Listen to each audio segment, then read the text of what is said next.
The cold bite of December was meant to feel like a promise, the promise of freedom, celebration, and the shared warmth of academic victory. But for Ilara, it felt like a silent, tightening noose. A year ago, this same frost had carried the cruel laughter of betrayal, a sound that now echoed not just in her memory, but in the sterile halls of the prestigious Crestwood University. Ilara wasn't just a student. She was the silent engine of the Vanguard Group, the self-proclaimed elite study cohort of the advanced physics program. They were 5, but only 4 truly mattered, to the world and to each other. There was Julian, the charismatic leader, whose effortless charm masked a deep intellectual mediocrity. Chloe, the social director, whose only real skill was making cruelty look like necessary social pruning. And the twins, Marcus and Leo, the well-funded cheerleaders whose parents' endowments secured their place more surely than any transcript. And then there was Ilara, the quiet one, the genius whose handwritten notes and late-night tutorials were the foundation of their collective 4.0 GPA.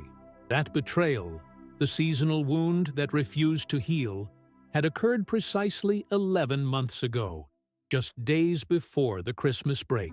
The Vanguard Group had pooled their resources, their social clout, and their family connections to secure the ultimate academic reward, a coveted, exclusive trip to a physics seminar in the Bahamas, scheduled for the week between Christmas and New Year's Eve.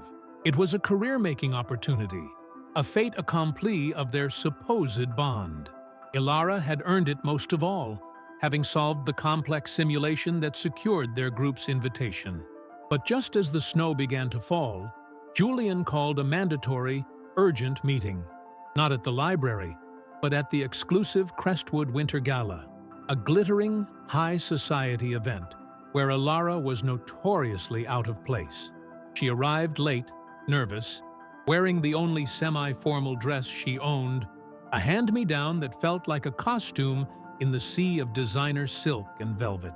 She found them by the towering, aggressively festive Christmas tree, the lights too bright, the champagne too bubbly, the air too thick with false bonhomie. Julian didn't mince words. He didn't even bother to pull her aside. "Ilara," he announced, loud enough for the small cluster of onlookers and influential faculty members to hear, his voice perfectly calibrated for condescending concern. "We've had to make some adjustments to the Bahamas trip roster." Chloe leaned in, her smile a razor blade. "It's nothing personal, honey. It's just that the resort accommodation is extremely limited. We only have space for 4. And, well, you know how these exclusive things are." The implication hung in the air like tinsel. Ilara was the weakest social link. She didn't fit the image. The fact that her academic contribution was the very reason they were going was irrelevant. Julian concluded the public execution with a dismissive wave of his hand. "We've decided you should stay here. Focus on your final thesis. It's really for the best. We'll bring you back plenty of notes." The group offered a chorus of empty, shallow apologies, their eyes already scanning the room for more important people. The humiliation was total. It was public. It was a betrayal wrapped in a cheap red bow of seasonal cheer. She was officially surplus to requirements, an intellectual tool discarded for the aesthetic of their holiday. The entire room seemed to breathe their judgment. Ilara, the quiet genius, had been publicly shamed and abandoned for a Christmas trip. What they didn't know, couldn't possibly fathom through their gilded lenses, was that Ilara had been hiding a secret far bigger than her academic brilliance. She wasn't just working toward a degree, she was working toward liberation. The public shame was the final catalyst. That night, she didn't just cry, she started calculating. The first phase of her meticulous, ice-cold revenge was set in motion immediately. She finished her degree requirements in 4 months, not the planned 12. She graduated early, silently, discreetly. She didn't attend the ceremony. She didn't wait for her peers. Her graduation was not a celebration. It was the final, critical maneuver in a strategic retreat. Her early departure from Crestwood wasn't a failure. It was the ultimate power play. Alara had already secured the evidence, the key that would dismantle the Vanguard Group's collective future. She had meticulously copied, cataloged, and secured every piece of intellectual property she had created for them. The simulations, the algorithms, the groundbreaking research data they now claimed as their own. She left Crestwood not as a disgraced outcast, but as a stealth bomber disappearing into the night. Now, a year later, the seasonal cycle has come full circle. It is December again. The air is thick with anticipation for the Vanguard Group for the presentation of their final career-defining thesis. Julian, Chloe, Marcus, and Leo are back from their celebrated Bahamian trip, confidently preparing to unveil their magnum opus, the Crestwood Cold Fusion Model, based entirely on the research Alara conducted. They have coasted for a year on borrowed glory, their arrogance growing with every misplaced compliment. They are blinded by their privilege and their assumption that Alara, the quiet girl, was simply too insignificant to fight back. They are oblivious to the storm she has been brewing. This year, the critical academic seminar, the place where the Vanguard Group is set to present their final, non-negotiable thesis, is scheduled for the morning of New Year's Eve, and Alara, the graduate they wrote off, has decided exactly how she will celebrate her own new year. It will be the night of the great, public, and utterly deserved inversion of power. She had spent the last year not just graduating, but leveraging her true inheritance, a secret they never bothered to ask about, a fortune they wouldn't have believed. The humiliation they had inflicted at a Christmas party would be repaid with an academic execution on New Year's Eve, and her opening move was already complete. She had located, acquired, and secured ownership of the very exclusive resort in the Bahamas, where they had so triumphantly betrayed her. She didn't just want to attend the seminar they stole, she wanted to own the stage they tried to deny her. Alara's meticulous plan was a clockwork mechanism, each gear turning precisely into place over the course of the year. While the Vanguard Group sunned themselves in the glow of their stolen Bahamian trip, sharing triumphant social media posts filled with palm trees and false camaraderie, Alara was in the freezing solitude of her off-campus apartment, not mourning, but weaponizing her isolation. The trauma of the Christmas betrayal was not a source of weakness. It was a pure, renewable energy source driving her work. She didn't just secure copies of the data, she formalized her ownership. The key algorithm for the Crestwood Cold Fusion Model, the complex system of equations that represented years of her unique solitary research, was filed under her name, Alara Vance, with the university's Technology Transfer Office just 2 days after her quiet early graduation. She structured the filing to remain dormant, a digital ghost, until a specific trigger date, December 31st, 9:00 a.m. The exact time their final career-defining thesis presentation was scheduled to begin at the New Year's Eve Academic Summit. This was not just about revenge, it was about ensuring that when the truth dropped, it would be legally, academically, and financially binding. The humiliation she had suffered at the Christmas gala was now being paid back in kind, but on a grander, far more devastating scale. The purchase of the exclusive resort in the Bahamas, a property she had inherited a stake in from a distant, unknown relative years prior, a detail too mundane for the Julians of the world to ever notice, was the final, breathtaking flourish. She didn't need the whole resort, but owning the venue for their triumph was symbolic. It meant she controlled the stage, the lighting, and most importantly, the guest list for the final act. Now, 1 year later, the city was draped in holiday lights, the smell of pine and mulled wine thick in the air. The Vanguard Group, Julian, Chloe, Marcus, and Leo, were a picture of privileged success.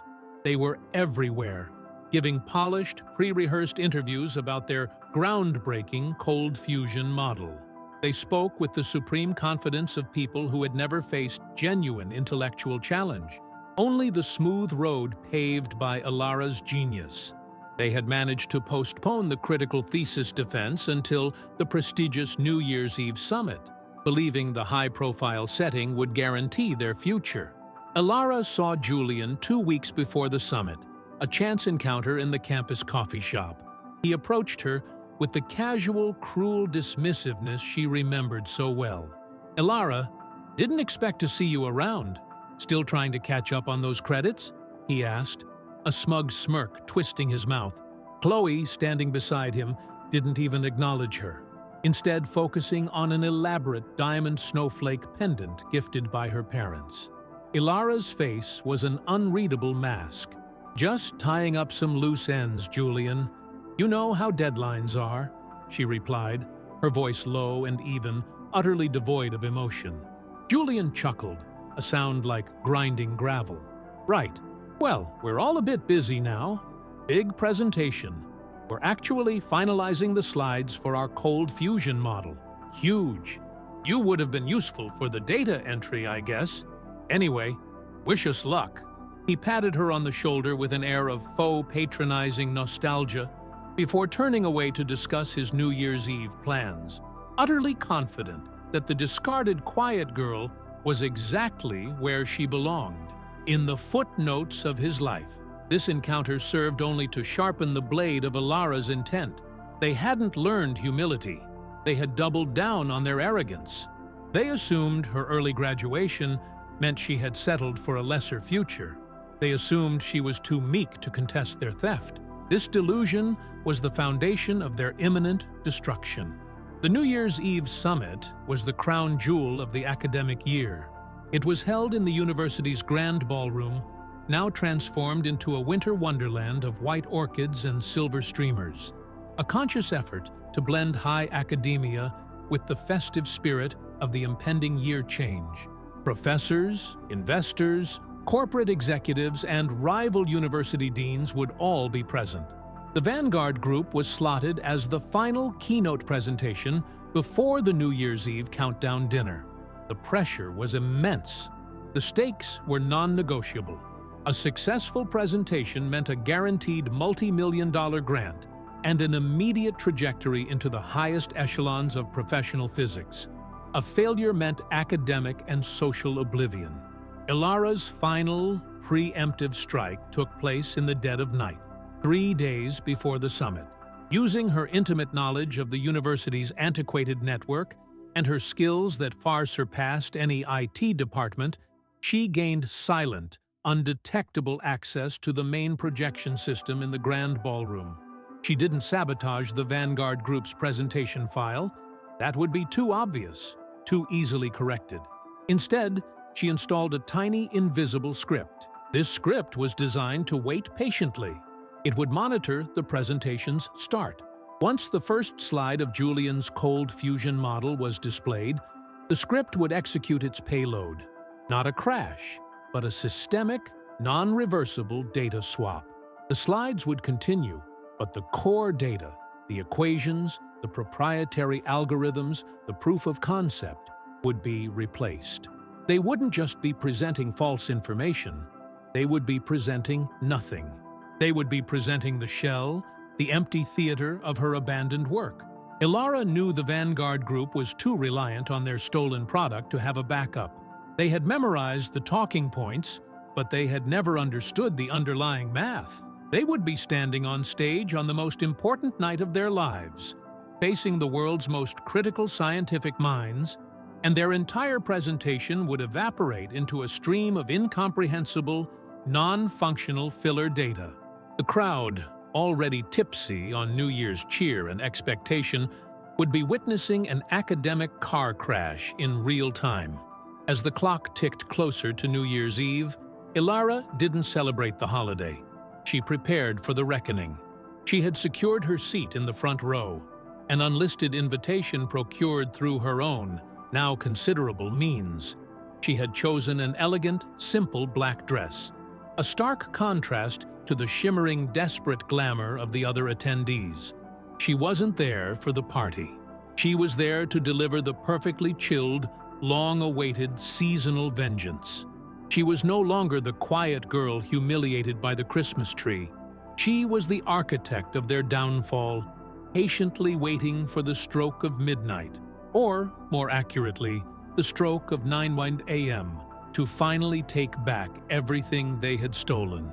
The air in the grand ballroom on New Year's Eve was electric, thick with the scent of expensive perfume and the high-stakes ambition of a year-end academic power play. Outside, the city was gearing up for the countdown, but inside, the clock was ticking down to the moment Julian and the Vanguard Group would either soar to global recognition or crash into spectacular ruin. Alara sat deliberately in the front row, a figure of serene, terrifying calm amidst the festive chaos. She wore no jewelry, her early graduation proving to be the only accessory she needed. At precisely 8:45 a.m., the lights dimmed. The dean, a man Julian had carefully cultivated over years of flattery, introduced the Vanguard Group with flowery, overblown praise, calling their Crestwood Cold Fusion Model the future of sustainable energy. Julian, impeccably dressed in a tailored suit, strode to the lectern, the confident, easy smile of a man who believed he held all the cards. Chloe, Marcus, and Leo took their places, glowing with entitlement. The atmosphere was one of pure, unadulterated triumph, a direct echo of their victory a year prior when they had abandoned Ilara for the Bahamas. Julian clicked the remote. The massive screen behind him lit up with the thesis title, rendered in a striking, modern font. The Crestwood Cold Fusion Model, harnessing the zero-point energy field. The script Ilara had installed executed instantly, silently. Julian began his rehearsed introduction, the words smooth, practiced, and utterly hollow. When he reached the technical core of the presentation, he clicked to the next slide, the one that was supposed to display the key algorithmic equations, the work of Ilara Vance. The screen did not crash. Instead, the entire slide was filled with a meticulously coded stream of gibberish. Not random data, but highly complex, non-functional code that looked scientific, but amounted to absolute nonsense. An inside joke only Ilara would understand. It was the mathematical equivalent of an empty threat. Julian paused, his smile freezing mid-expression. "Apologies," he murmured, adjusting his tie. "A slight technical glitch. Let's move on to the model visualization." He clicked again. The next 3 slides, meant to display the proprietary simulation results, were replaced with high-resolution, pixel-perfect images of the Bahamian resort they had stolen from Ilara. Images now clearly watermarked with the discreet logo of Vance Holdings, Ilara's family company, which had quietly purchased the entire property in the last year. A ripple of confusion went through the audience. Julian's face was turning a dangerous shade of crimson. "I don't know what's going on. This is not our file," he hissed, frantically clicking the remote. Chloe and the twins looked horrified, their perfectly constructed facade cracking under the pressure. Julian tried to pivot, talking faster, relying on his charisma. The core concept, the genius behind the cold fusion model, lies in the application of the Vance algorithm. Ilara stood up. The scraping sound of her chair against the polished floor cut through Julian's panicked monologue like a gunshot. The entire room fell silent, the festive air suddenly replaced by an ice-cold tension. Julian glared at her, sputtering. "Ilara, what are you doing?" "Sit down. This is a closed presentation." Ilara didn't acknowledge him.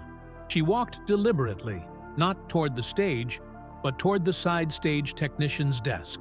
She pulled out a sleek tablet and, with a few confident taps, overrode the presentation system entirely. The main screen flashed and then displayed a single, stunning document. Academic Patent Filing, USPTO 2024 CFC A47. Inventor, Ilara Vance. Title: The Vance Algorithm for Zero-Point Energy Application. Filing date: December 27th, last year. The date of the patent filing was 3 days before the Vanguard Group's return from the trip they had denied her. The humiliation had spurred her to legally secure the invention they thought they owned. The crowd erupted into confused chatter. Ilara finally spoke, her voice amplified through the system, resonating with a calm authority that silenced Julian's desperate cries. "Julian," she said, her eyes locked on his. "You were right. You needed the Vance algorithm for your presentation. What you forgot is that you also needed my permission." She walked onto the stage, standing directly beside a shell-shocked Julian. This was the moment of total power inversion. "A year ago, you publicly humiliated me at a Christmas party, calling me superfluous. You abandoned me so you could enjoy a trip to the Bahamas, funded by my work. Today, on New Year's Eve, you tried to steal my career, presenting my patented algorithm as your own." She looked directly at the stunned dean, then at the assembled investors. "The truth is, gentlemen, I graduated a year early. I used the time not to catch up on credits, Julian, but to secure my entire future and ensure justice. The Vanguard Group has been operating without an engine. They never understood the math. They simply copied the data. And as of this morning, all the data you see in their original file, every single equation, has been legally challenged and proven to be my sole copyrighted property." Chloe began to cry, the tears ruining her expensive makeup. Julian was speechless, his career dissolving in real time. Ilara delivered the final, devastating blow, a seasonal flourish of total revenge. "You said I was the odd one out for the Bahamas trip. You said I should stay here and focus on my thesis. I took that advice. I graduated. And then, 6 months ago, my family trust acquired the controlling interest in the very resort where you celebrated your betrayal. Tonight, the Vanguard Group's academic future ends here. Mine." She paused, gesturing toward the screen that still showed the pristine beach of her Bahamian resort. "Starts there. I cordially invite everyone here, except the Vanguard Group, to celebrate the new year with me at the newly renamed Vance Group International Resort and Research Center." She looked at Julian, her face devoid of pity. "Consider this your New Year's resolution, Julian. Never betray the quiet genius." She gave a small, confident smile, picked up her tablet, and walked off stage, leaving the stunned, disgraced, and utterly ruined Vanguard Group standing under the relentless glare of the New Year's Eve lights. The silence was broken only by the sound of applause, not for the presentation, but for the most spectacular, perfectly timed inversion of power the university had ever witnessed. The victim had triumphed, securing her academic and professional future by completely dismantling theirs, all wrapped up in a bow of seasonal justice.